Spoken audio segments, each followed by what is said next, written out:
In 2010, the Colombian music icon Shakira stunned the world with her superb performance during the 2010 FIFA World Cup that held in South Africa.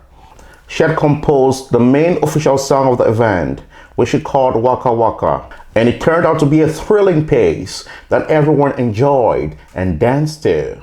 Everything about the song was pure magic. It sparked fire in the hearts of some, brought tears to the eyes of others, but in all, it got everyone dancing and having a good time. And just like every other creative person, Shakira definitely had the inspiration of the song from the high heavens.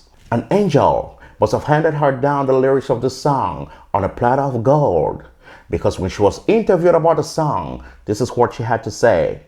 And Waka Waka it's a dear song to me. I walked from the barn to the house, and on that walk, boom, it came to me. Right, just like I guessed, she got the inspiration of the song while taking a walk from the barn to her home. That was quite inspirational, I guess.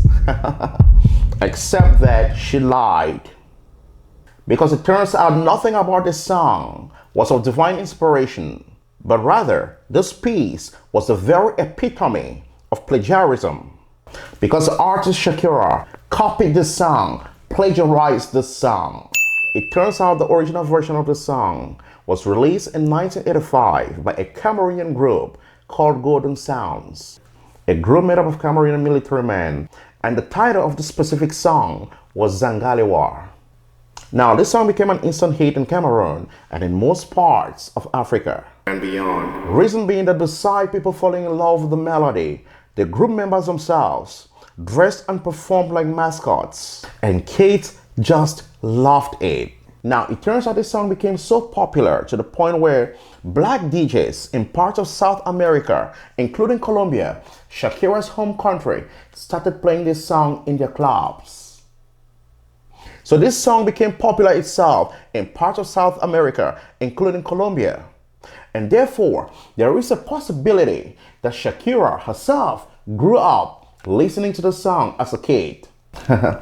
And so quite clearly she lied. Shakira lied. But this video is not quite about the lie she said, as much as it is about the reason why she lied. I want to focus on the reason why she lied, because I'm going to use that to talk on something much different and much bigger. Now, why did the Colombian star have to lie about the song? And the reason is quite simple: to preserve her credibility. Period. Because Shakira, the superstar, telling the truth about the song and having to tell the world that she copied the song from a couple decades ago would suddenly let her lose her credibility.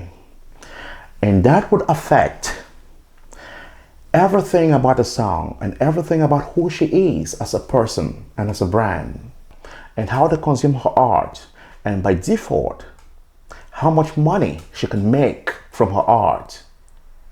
Meaning it would affect even her lifestyle. And so she did what many people would do. She lied to preserve her credibility.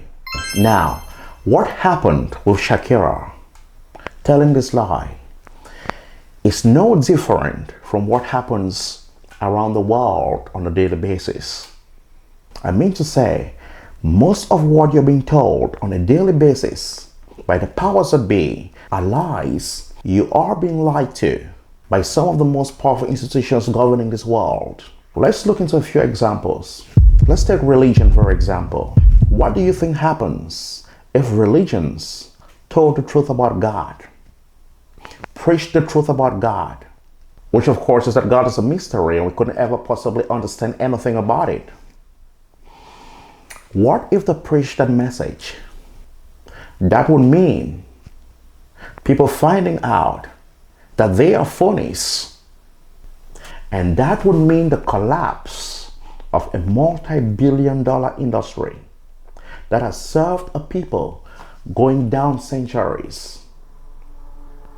And so they cannot tell you the truth about God.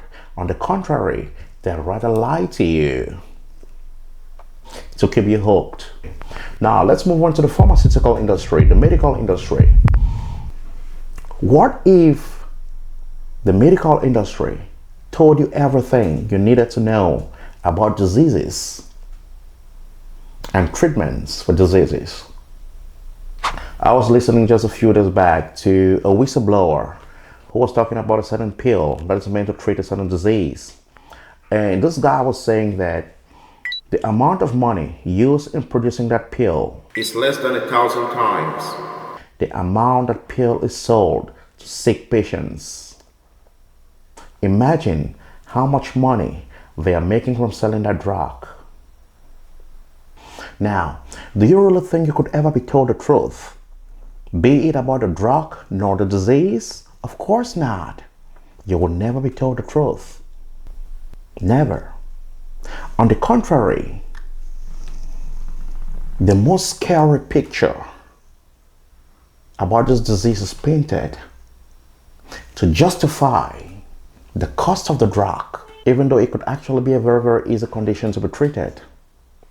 But no, you have been told a lie. You have been sold a lie. And you believe the lie. And the lie sustains the industry, sustains the malfunction. So we have just looked into two industries which are very, very powerful in human society. But the same is true for most of the industries and institutions you can think of. One of the principal roles of most of these institutions that govern our world is to keep you off the truth, because you coming in contact with the truth will mean a collapse of an industry that benefits a few. And so what is my take-home message therefore? It's this simple.